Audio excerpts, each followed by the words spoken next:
झूलेलाल। मुंहिंजो नालो रमन खपजाए। मां 9 साल जो आहियां। मां अॼु तव्हांजे सामने चेटीचंड ऐं सिंधी जे बारे में प्रस्तुत करने जा रहा हूँ। चेटीचंड असां सिंधी जो वॾो त्योहार आहे।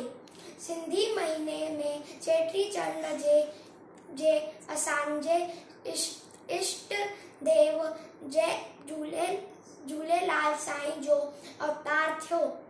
इन खुशी में असां चेटीचंड वॾी धूमधाम सां मनाईंदा आहियूं।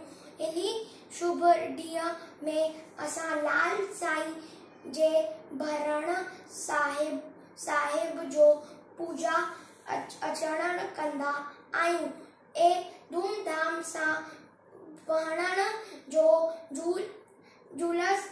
जुलूस कंदा आहियूं। चेटीचंड महीने जे चंड खां असांजे नर साल जी शुरुआत थींदी आहे। चेटीचंड हिंदू नए साल जे रूप में मनाईंदा आहियूं। चेटीचंड जे जुलूस ऐं भरण सांझ जो सुजे चढ़ण में धूमधाम सां मनाईंदा आहियूं।